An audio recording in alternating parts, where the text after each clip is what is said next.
Dalam video sebelumnya sudah disampaikan ada beberapa realitas negatif yang terjadi di tempat lain, namun realitas ini tidak boleh kita tiru. Yang pertama adalah adanya mabuk-mabukan misalnya, yang kedua tawuran, yang ketiga narkoba, dan yang keempat pergaulan bebas. Dan hal tersebut itu bisa jadi mengakibatkan beberapa hal. Yang pertama, kita menyesal, ada perasaan beban psikologis kalau kita sudah melakukan misalnya perbuatan yang salah. Yang kedua, kita menjadi ternoda, sebagaimana ilustrasi gelas yang pecah ini, maka beban psikologis kita itu nggak akan pernah balik seperti halnya gelas ini, dan jika sudah pecah seperti ini, maka nggak mungkin lagi direkatkan ulang si gelas itu. Kalaupun mau, ya berarti kalau ilustrasinya gelas, ya harus dihancurkan dulu, harus dibuat ulang. Kan kita nggak mungkin. Nah, jangan sampai ini terjadi. Dan yang paling fatal adalah misalnya hamil di luar nikah, gitu ya. Nah, ini bahkan bisa mengakibatkan dampak yang lain yang lebih besar. Nama kita jadi jelek, orang tua kita jadi jelek, keluarga kita jadi jelek, nama baiknya, dan juga merusak garis keturunan nasab. Jadi ini bahaya banget kalau kemudian terjadi. Nah, tentu kita berharap bahwa kita itu sesungguhnya menjadi orang-orang yang suci hatinya, suci jiwanya, sehingga kesucian itu pada akhirnya melahirkan kebahagiaan saat nanti misalnya teman-teman menikah.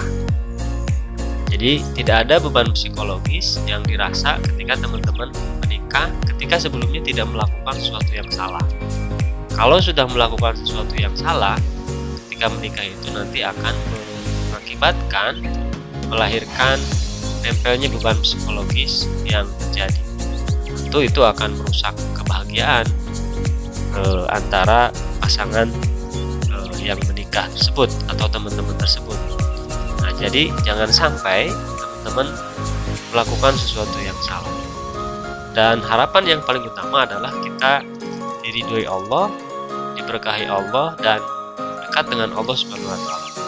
Ini menjadi penting sebab ketika kita dekat dengan Allah Subhanahu wa taala, apapun yang menjadi kebutuhan kita oleh Allah Subhanahu wa taala dipenuhi.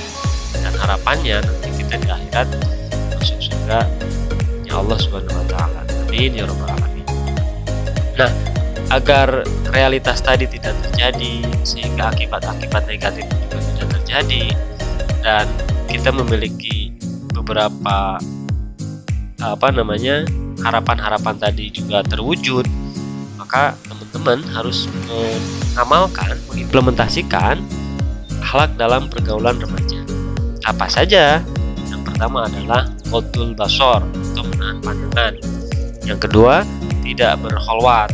Yang ketiga, tidak ikhtilat, dan yang terakhir, tidak bersentuhan secara fisik.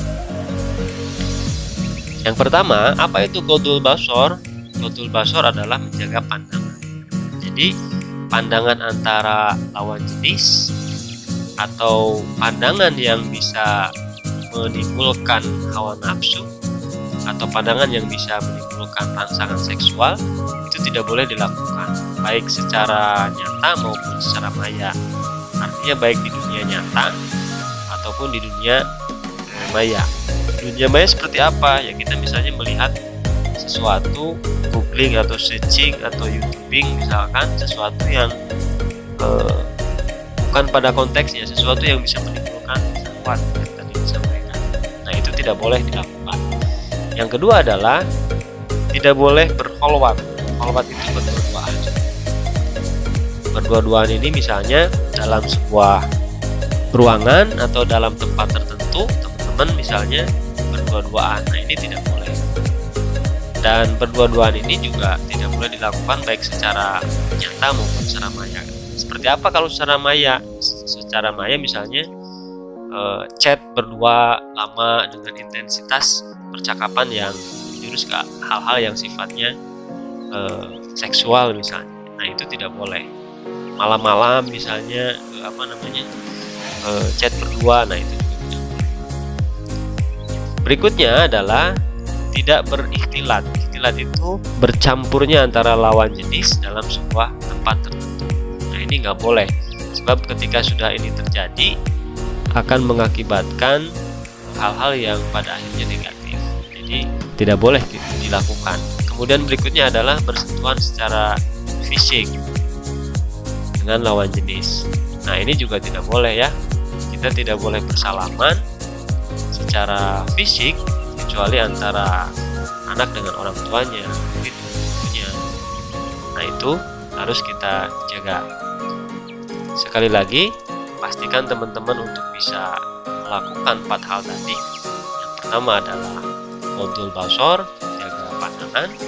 Yang kedua, tidak khalwat, dua-duaan. Yang ketiga, tidak bercampur lawan jenis dalam sebuah tempat atau tidak berikhtilat. Dan yang keempat, tidak bersentuhan secara fisik dengan lawan jenis.